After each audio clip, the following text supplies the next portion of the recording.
नमस्कार, मैं हूं साक्षी ममगाई। राजधानी देहरादून की सड़कें सुबह से शाम तक व्यस्त रहती हैं। क्या तभी उखड़ी उखड़ी और गड्ढों से पस्त रहती हैं? लेकिन फिर जनता का सवाल भी ठीक है। अरे जिस शहर में दौड़ते हैं राज्य के सभी वीवीआईपीओ के दस्ते, वहां कैसे हो सकते हैं खस्ताहाल रास्ते? एक तरफ हादसे का डर लोगों के कलेजे को झकझोर रहा है, दूसरी तरफ विपक्षी दल सरकार को कोस रहा है। ऐसे में हमारी टीम जब ये मुद्दा लेकर ग्राउंड पर उतरी, जानने का प्रयास किया कि देहरादून सिर्फ कागजों में स्मार्ट बन रहा है या हकीकत में भी विकास की सीढ़ियां चढ़ रहा है। जब हमारी टीम ने मामले में पक्ष विपक्ष जाना तो जो सामने आया, आइए वो आपको दिखाते हैं। रिपोर्ट देखिए।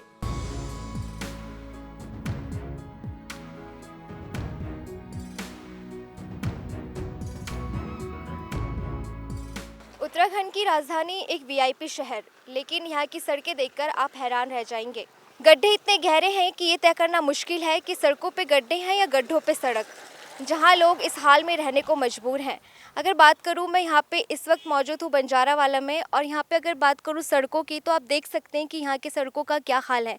अभी तो खैर गर्मी है, अगर बरसात की बात करूँ तो कई दिक्कतों का सामना जो है यहाँ के स्थानीय लोगों को करना पड़ता है। और यहाँ के स्थानीय लोगों से भी जानेंगे कि क्या कुछ उनको इस सड़क को लेकर परेशानियाँ झेलनी पड़ती है। और आपको बताओ तो इस सड़क को लेकर कई हादसे भी यहाँ पे देखने को मिलते हैं। यहाँ की सड़क के बारे में ये कहना है कि जब उन्होंने ये काम स्टार्ट करा था तो वैसे तो हाथों हाथ बननी थी ना ये सड़क।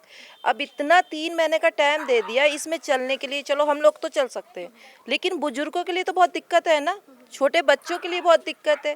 छोटे बच्चे साइकिल, क्या इंजॉयमेंट है बच्चों का? बेचारे अपने घर में बैठे हैं, बाहर निकलते तो उन्हें चोट चाट लग रही है।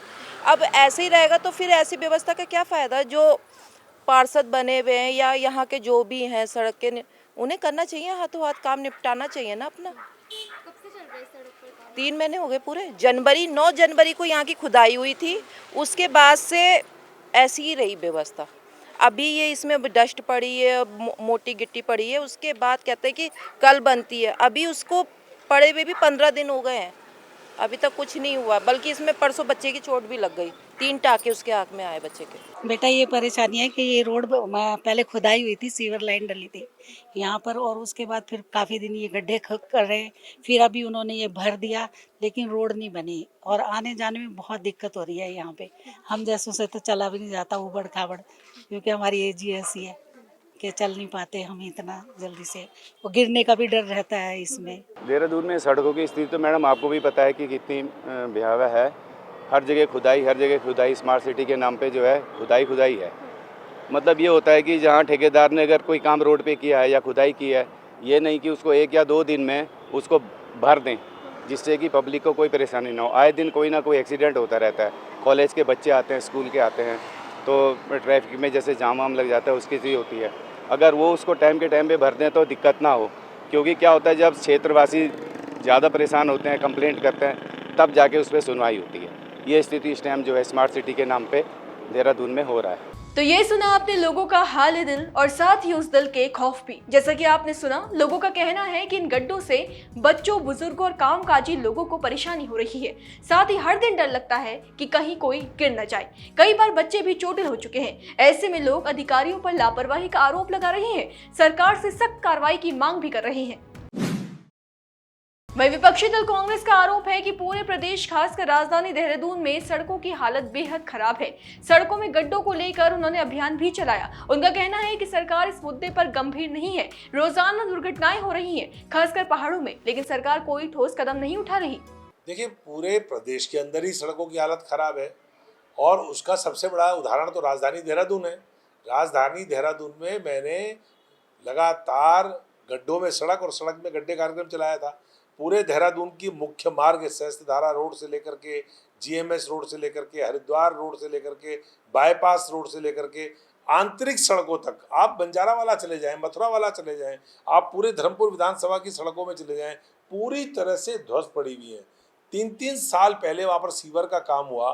भाई बहाना रहता है कि आप वो मिट्टी सेटल होगी। अब मिट्टी कितने टाइम में सेटल होगी? एक बरसात के बाद सेटल हो जाएगी। 1 बरसात, 2 बरसात, 3 बरसात चली गई, लेकिन अभी तक वहाँ मिट्टी सेटल नहीं हुई। पूरे धर्मपुर विधानसभा क्षेत्र से लेकर के, कैंट विधानसभा क्षेत्र से लेकर के, रायपुर, राजपुर शहर की जितनी विधानसभाएं हैं, ये आंतरिक सड़कों की तो मैं बात ही नहीं कर रहा हूँ, मुख्य मार्गों की हालत बुरी है। पूरे राज्य में इस समय सड़कों की बहुत हालत खराब है, और प्रदेश की सरकार वो किसी भी प्रकार से इस पे गंभीर नहीं है। रोजाना दुर्घटनाएं हो रही है, पहाड़ों में देखो आप कितनी दुर्घटनाएं पहाड़ों में हो रही है। देहरादून राजधानी में रोजाना दुर्घटना हो रही है, दुर्घटनाएं हो रही हैं, लोग घायल हो रहे हैं, लोग मर भी रहे हैं, लेकिन सरकार की कान में जू नहीं रही। कांग्रेस के आरोपों पर हमने भाजपा का जवाब भी जाना। बीजेपी का कहना है कि नई कॉलोनियों में टेलीफोन, बिजली, सीवर और पेयजल लाइनों को अंडरग्राउंड करने की वजह से सड़कों की खुदाई हुई है, जिसमें गड्ढे पड़े हैं। सरकार इस पर गंभीर है और मुख्यमंत्री ने खुद निर्देश दिए हैं कि सभी खुदी हुई सड़कों और गड्ढों को तुरंत दुरुस्त किया जाए। हाँ, निश्चित तौर पर विकास में थोड़ा सा बाधक तो होती है, क्योंकि सीवर लाइन बिछ रही है, पेयजल की नई लाइनें बिछ रही है, तो ये भी थोड़ा सा दिक्कत है कि नई योजनाएं में, नई कॉलोनियों में ये सारी सुविधाएं, चाहे वो टेलीफोन्स की हो, बिजली को अंडरग्राउंड करने का हो, सीवर लाइन बिछाने का हो, पेयजल लाइन बिछाने का हो, इनकी वजह से भी थोड़ा दिक्कतें हैं। सरकार गंभीर है और बहुत निश्चित तौर पर इसको माननीय मुख्यमंत्री जी ने कहा कि भाई जितनी भी सड़कें खोदी गई है, जितने भी गड्ढे हैं, इनको तत्काल दुरुस्त करने का काम किया जाए और योजनाओं के साथ साथ विकास का हिस्सा होता है, तो ये सरकार बहुत गंभीर है कि इसको ठीक करेगी। देखिए, जो पीडब्ल्यूडी की सड़कें हैं उसके लिए मैंने एक बार उनके साथ बैठक करके और उनको जगह पे ले जाके दिखाया और फिर उसके बाद वो जगह ठीक करवाई हैं कुछ। इसके अलावा कुछ जगह जो है वो सीवर का काम चल रहा है, तो जल संस्थान और एडीबी के पास उसके बाद पूरा इसका कार्य है कि सीवर डलने के बाद, और वो कुछ समय उसमें रोक के रखते हैं, क्योंकि क्या है कि क्योंकि मिट्टी बैठती है उसके बाद, क्योंकि एक सड़क बनाएंगे तुरंत तो ख़राब हो जाती है, इसलिए थोड़ा समय जहाँ पे था या उन्होंने जो ज़रूरत से ज़्यादा समय ले लिया, ऐसी जगहों के लिए उनको, जैसे मथुरावाला में ऐसी जगह कुछ थी, तो उसके लिए उनको फ़ोन पे बात हुई थी मेरी, उन्होंने 1 हफ्ते का समय मांगा था और उसके बाद उन्होंने वहाँ पे सड़कें बनानी शुरू कर दी हैं। तो ऐसे जो अन्य जगहों से भी रिपोर्टें कुछ इस तरह से आ रही हैं, शिकायतें आ रही हैं, तो उन पर भी बात कर रहे हैं, संबंधित अधिकारियों से बात करके और समस्या का जो समाधान है वो करने का प्रयास कर रहे हैं। तो आपने अभी देहरादून मेयर को सुना, जिनका कहना है कि अधिकारियों को समय पर काम पूरा करने के दिशा निर्देश दिए जाते हैं, लेकिन सड़कों का विषय सिर्फ असुविधा तक सीमित नहीं है। बदहाल रास्ते बड़े खतरों को भी दावत देते हैं। जरूरी है कि जनता जिस रास्ते के भरोसे अपने गंतव्य तक पहुंचनी चाहिए, वो इतनी बेहतर स्थिति में हो कि लोगों को मंजिल तक लेकर जाए, मुसीबत तक नहीं। आज के लिए इतना ही। कल आपके लिए फिर हाजिर होंगे हमारी एक और खास रिपोर्ट के साथ।